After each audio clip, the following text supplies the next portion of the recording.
Sodor Railway Adventures, Episode 5, Narrow Nonsense. Peter Sam was teaching Thomas how to work at the incline. So you have to shunt backwards, said Thomas, and then you have to wait till your car to be loaded. Yes, correct. You're learning a lot faster than Duncan ever did when he first arrived. I guess that's a good thing, said Thomas, but secretly Thomas really wanted to go back to standard gauge lines. He didn't dislike the narrow gauge line, but he didn't enjoy it either. He liked seeing his friends. Eventually, his car was filled up, and then he set off down the hill. Meanwhile, in Appert Station, Duncan had been assigned to shunt coaches and be a shunter throughout the yard. But this led to some problems since he didn't know all the regulations about the express route, so this led to some problems with Gordon. Gordon came steaming by. Whenever Duncan was in the way, he would simply continue on, and Duncan was continuously derailed. Every day, Duncan would simply attempt to try to get back onto the rails, but eventually he did. Shunted the loads into place for the trains, and then he set off to do his work once again. Thomas had often visited Appert Station because he missed the company of the busy station. Duncan was getting a train ready, and he got his freight car right next to Thomas's for his load. Quickly, you need to get your stone into my freight car. All right, said Thomas, and the workman proceeded to do so. The workman had just finished the last of it. He was given the signal to go, and then Duncan set off to finish up the rest of the train. Thomas waited a little while, and then eventually Duck chuffed in with the mail. I just finished delivering the mail, said Duck. Oh, good, said Thomas. I've been informed to do it by Sir Topham Hatt, replied Duck. I have been assigned this job because, well, Percy is missing, as you might have known. Yeah, it's such a shame, said Thomas. Anyways, I'm taking Annie and Clarabelle as well. So he uncoupled from the Sodor mail car and proceeded to couple up to Annie and Clarabelle, waiting for the passengers. Eventually, all the passengers hop aboard. Duncan first cleared the mail coach out of the station, and then Duck set off with the train.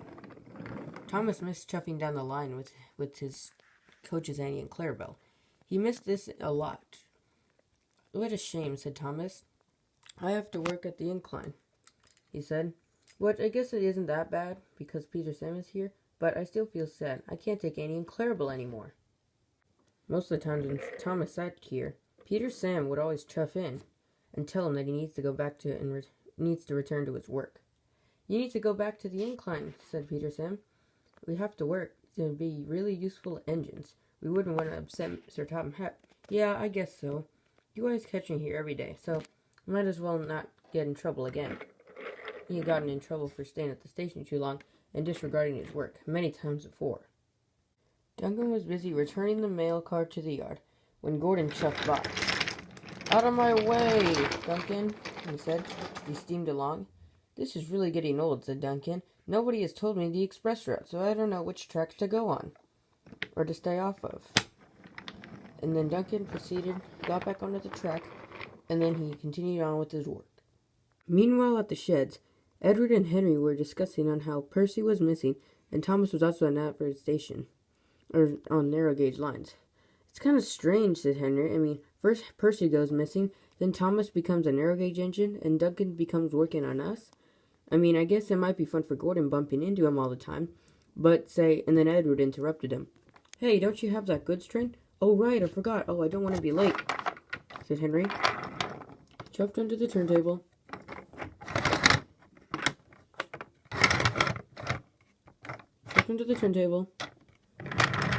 And then he set off. I had just finished putting together the goods train, and then Henry chuffed in. He was hoping that he wasn't late. Am I late?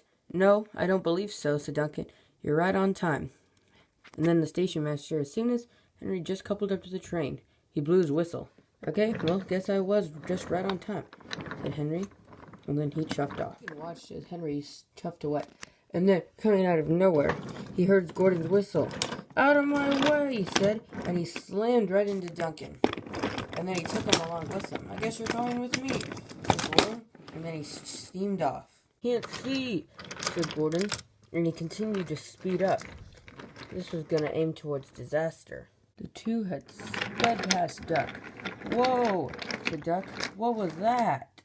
James was busy carrying a goods train, when Duncan and Gordon sped right underneath them, much too quickly. "What was that?" said James as they buzzed off. Soon there was Henry. He had stopped at an upward station to drop off some of the goods on his goods train. Then Gordon and Duncan sped right through, and then when they came to the curve, it was too hard to turn with two engines. They made the first turn, but then Duncan's wheel slipped off the tracks, sending him launching down off the tracks. And Gordon continued to speed along the track. "What was that? And also, what just happened?" said Thomas. The troublesome trucks were laughing and laughing. Thomas had saw Duncan. "What had happened to you?" "No one has told me the express line," said Duncan. "I can't understand anything." "Don't worry," said Thomas. "I'll get you back on the tracks." And he went down the track to go get the breakdown train. Eventually, both engines returned. Thomas with no breakdown train, and Henry with an old rusty one. "What is this?" said Duncan. "Well, Peter Sim said that the other one was in use, so I couldn't bring the narrow gauge one. And also, the other one on our side of the railway is also in use. But I found this old rusty one, so I guess this one will have to suffice." And then he chuffed up, and the breakdown train started doing its work. Soon it had finished. Duncan was loaded onto the low loader. Henry didn't know exactly what to do, so he decided to just take Duncan, and he decided to add him to his goods train. "Why are you putting me part of your goods train?" said Duncan. "Well," said Henry, "I'm going to drop you off at the works when we truck by, because my goods train has to go down that way towards the docks." "All right," said Duncan. He didn't like being part of a goods train, but he knew that this was the right thing to do. Two started chuffing down towards the works. This is where Duncan would have to be dropped off. Henry was slowly gaining speed, and Thomas was watching.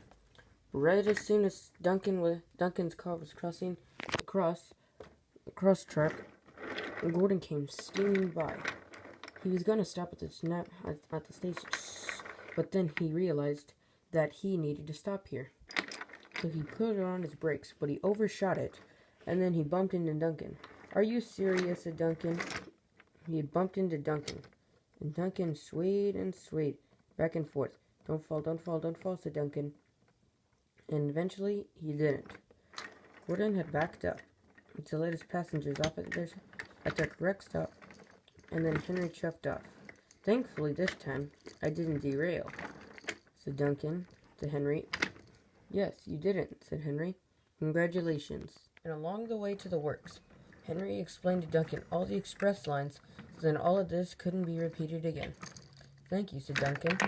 And then the two made their quiet and nice voyage all the way towards the works.